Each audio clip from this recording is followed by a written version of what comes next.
Salut à tous. Lors de la diffusion du premier sujet, nous vous avions promis que ce ne serait pas le dernier.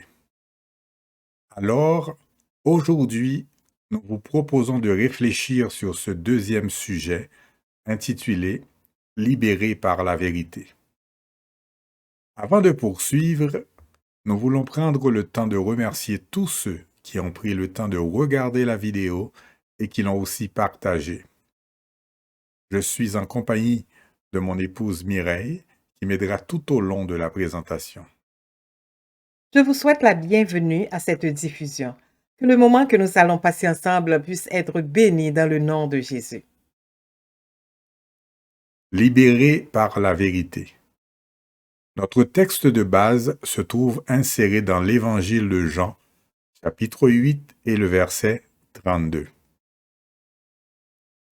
Vous connaîtrez la vérité et la vérité vous affranchira. Victor Hugo, poète, romancier et dramaturge français du mouvement romantique, a déclaré « La liberté commence où l'ignorance finit ». Je doute que Victor Hugo ait fait cette déclaration en étant inspiré par les propos de Christ, mais il faut reconnaître que c'est assez profond. Cependant, ce qui nous intéresse précisément en ce moment, c'est la déclaration de Jésus dans Jean 8, 32 et surtout le contexte. Vous connaîtrez la vérité et la vérité vous affranchira. Nous allons considérer 3 événements afin de faciliter notre compréhension du sujet d'aujourd'hui. Premier événement, lisons dans Jean 8, versets 1 et 2. Jésus se rendit à la montagne des Oliviers.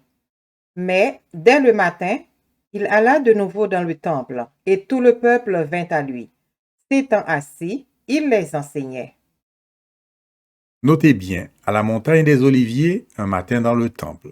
Ce n'est pas la première fois et tout le peuple venait pour écouter son enseignement. Cependant, il va se produire un événement qui n'est pas un hasard.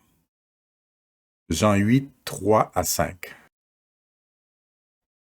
Alors, les scribes et les pharisiens amenèrent une femme surprise en adultère, et la plaçant au milieu du peuple, ils dirent à Jésus, « Maître, cette femme a été surprise en flagrant délit d'adultère. Moïse, dans la loi, nous a ordonné de lapider de telles femmes. Toi donc, que dis-tu? » Logiquement, pour parler d'adultère, physiquement cela engage 2 individus. Alors, où était l'autre? Certes, nous comprenons que les scribes et les pharisiens voulaient tout simplement déstabiliser Jésus dans son enseignement. Face à une telle tentative, quelle était la réaction de Jésus? Jean 8, 7 à 9.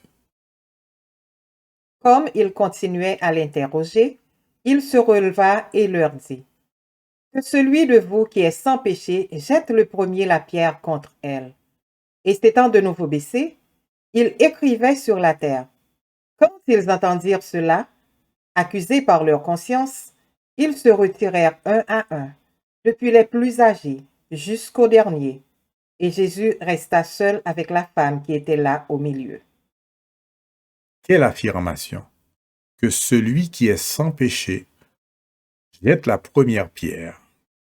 À partir de ce moment, tous ceux qui ont entendu la proposition de Jésus avaient la possibilité de faire un premier pas vers la liberté. Jean 8, 10, 11. Alors, s'étant relevé et ne voyant plus que la femme, Jésus lui dit, « Femme, où sont ceux qui t'accusaient? Personne ne t'a-t-il condamné? » Elle répondit, « Non, Seigneur. » Et Jésus lui dit, « Je ne te condamne pas non plus. Va et ne pêche plus. » Un deuxième événement s'est produit suite à une déclaration que nous trouvons encore dans Jean 8, les versets 12 et 13. Jésus leur parla de nouveau et dit, « Je suis la lumière du monde. Celui qui me suit ne marchera pas dans les ténèbres, mais il aura la lumière de la vie. » Là-dessus, les pharisiens lui dirent, « Tu rends témoignage de toi-même. Ton témoignage n'est pas vrai. » Quelqu'un qui marche dans l'obscurité et qui dispose d'une lampe torche allumée ne peut la placer en arrière, mais bien en avant pour éclairer son chemin. Cela va de soi. En face de ses adversaires, c'est-à-dire les scribes et les pharisiens, Jésus a tenu à préciser la provenance de son enseignement. Nous lisons dans Jean 8, versets 28 à 30. Quand vous aurez élevé le Fils de l'homme, alors vous connaîtrez ce que je suis, et que je ne fais rien de moi-même, mais que je parle selon ce que le Père m'a enseigné. Celui qui m'a envoyé est avec moi. Il ne m'a pas laissé seul, parce que je fais toujours ce qui lui est agréable. Comme Jésus parlait ainsi, plusieurs crurent en lui. Malgré les attaques répétées des scribes et des pharisiens à l'endroit de Jésus, plusieurs de ceux qui écoutaient son enseignement crurent en lui. Mais est-ce suffisant?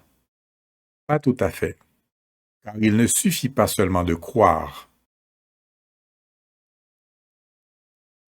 La croyance est un bon début, mais est-ce suffisant? Jésus fait une recommandation spécifique dans Jean 8, 31-32. Et il dit aux Juifs qui avaient cru en lui, si vous demeurez dans ma parole, vous êtes vraiment mes disciples. Vous connaîtrez la vérité et la vérité vous affranchira. Et un peu plus loin dans Jean 14, les versets 6 et 7, voyons ce que Jésus dira. Jésus lui dit, je suis le chemin, la vérité et la vie. Nul ne vient au Père que par moi. Si vous me connaissiez, vous connaîtriez aussi mon Père, et dès maintenant vous le connaissez et vous l'avez vu. Pour le troisième événement, nous allons faire un saut dans Luc 16 à partir du verset 13. Nul serviteur ne peut servir de maître, car ou il haïra l'un et aimera l'autre, ou il s'attachera à l'un et méprisera l'autre. Vous ne pouvez servir Dieu et Mammon. Les pharisiens qui étaient avares écoutaient aussi tout cela et ils se moquaient de lui. Quelques détails à propos des pharisiens. Dans leur conception, ils croyaient être les seuls détenteurs de la vérité. Ils pensaient qu'ils connaissaient parfaitement la loi et qu'ils étaient les seuls à détenir l'enseignement des prophètes et par-dessus tout, les seuls vrais fils d'Abraham. Cependant, ils avaient un sérieux problème. Ils refusaient de façon catégorique d'accepter Jésus comme le Messie, le seul capable de les libérer de leur avarice. Alors, du verset 19 jusqu'à la fin du chapitre, Jésus va illustrer son enseignement par une histoire. Il y avait un homme riche qui était vêtu de pourpre et de fin lin et qui chaque jour menait joyeuse et brillante vie. Un pauvre nommé Lazare était couché à sa porte, couvert d'ulcères et désireux de se rassasier des miettes qui tombaient de la table du riche. Et même les chiens venaient encore lécher ses ulcères. Le pauvre mourut, et il fut porté par les anges dans le sein d'Abraham. Le riche mourut aussi, et il fut enseveli. Dans le séjour des morts, il leva les yeux, et tandis qu'il était en proie au tourment, il vit de loin Abraham et Lazare dans son sein. Il s'écria, Père Abraham, aie pitié de moi et envoie Lazare pour qu'il trempe le bout de son doigt dans l'eau et me rafraîchisse la langue, car je souffre cruellement dans cette flamme. On pourrait souligner, suite à la lecture de ces paragraphes, le fait que l'homme riche n'avait pas remarqué le pauvre devant sa porte. Cependant, une fois dans le séjour des morts, il le voit dans le sein d'Abraham, et il s'est adressé à Abraham en disant « Père Abraham ». Poursuivons avec la suite de l'histoire. Abraham répondit, Mon enfant, souviens-toi que tu as reçu tes biens pendant ta vie et que Lazare a eu les maux pendant la sienne. Maintenant, il est ici consolé et toi tu souffres. D'ailleurs, il y a entre nous et vous un grand abîme, afin que ceux qui voudraient passer d'ici vers vous ou de là vers nous ne puissent le faire. Le riche dit, Je te prie donc, Père Abraham, d'envoyer Lazare dans la maison de mon père, car j'ai 5 frères. C'est pour qu'il leur atteste ces choses, afin qu'ils ne viennent pas aussi dans ce lieu de tourment. Abraham répondit, ils ont Moïse et les prophètes, qu'ils les écoutent. Et il dit, non, Père Abraham, mais si quelqu'un des morts va vers eux, ils se repentiront. Et Abraham lui dit, s'ils n'écoutent pas Moïse et les prophètes, ils ne se laisseront pas persuader quand même quelqu'un des morts ressusciterait.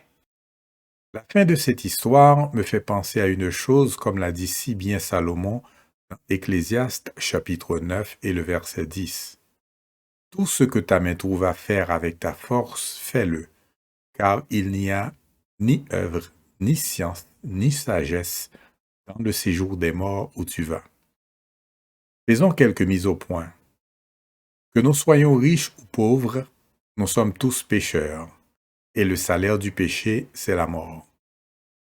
Une fois dans le séjour des morts, riche ou pauvre, il n'y a rien que l'on puisse faire.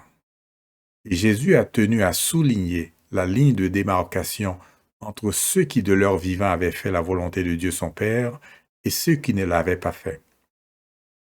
Il est également précisé dans l'histoire de l'impossibilité d'un quelconque échange entre les deux camps dans le séjour des morts. S'il y a quelque chose que nous voudrions accomplir dans la vie d'un proche, il faut le faire tandis que nous avons le souffle de vie. Autrement, une fois mort, c'est impossible. En conclusion, chers amis, la mission de Jésus, c'est de nous libérer de la malédiction du péché et de nous sauver. L'enseignement n'est que le début, ce n'est pas encore la liberté. Il faut y croire et ensuite demeurer dans la vérité, comme l'a dit Jésus. Je suis le chemin, la vérité et la vie, a-t-il dit. Demeurer en lui veut dire vivre selon ses enseignements. Une fois ce stade atteint, nous serons réellement libres.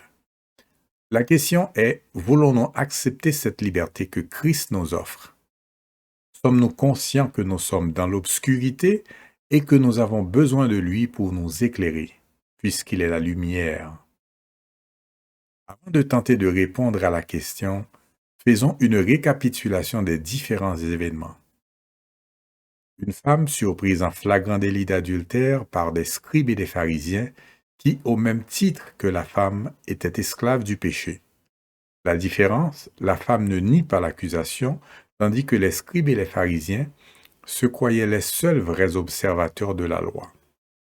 Donc, par le fait même, esclaves de leur justice.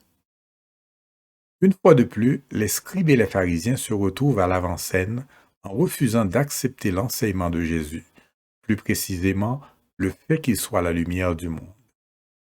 Le dernier et non le moindre, Jésus, par son enseignement, va tenter de libérer les scribes et les pharisiens de leur avarice en leur précisant que nul ne peut servir deux maîtres à la fois. Si tandis que nous avons en nous le souffle de vie, nous rejetons l'enseignement de Christ, nous refusons la liberté qu'il nous offre, ce n'est pas dans le séjour des morts que nous allons pouvoir le faire. Avant de vous laisser, nous souhaitons que vous gardiez à l'esprit ces déclarations de Jésus. Je suis le chemin, la vérité et la vie. Vous connaîtrez la vérité et la vérité vous affranchira. Si le Christ vous affranchit, vous serez réellement libre. Amen, amen. Puisse le Dieu Tout-Puissant nous combler de sa présence, qu'il prenne place dans le cœur de chacun de nous, qu'il continue de travailler dans les cœurs de ceux qui sont libres et qu'il accorde sa grâce à ceux qui sont encore dans la servitude pour qu'ils soient libérés dans le nom de Jésus. Et merci infiniment de partager cette vidéo, car notre but c'est d'atteindre des cœurs avec l'aide de Dieu et aussi avec votre aide. Que Dieu vous bénisse et à bientôt pour un autre sujet.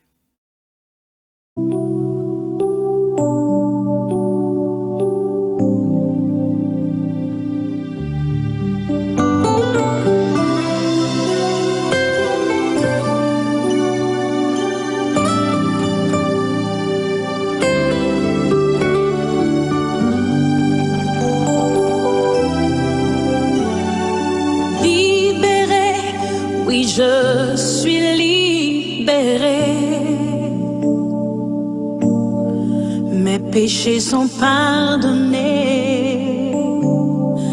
Maintenant je suis sauvée,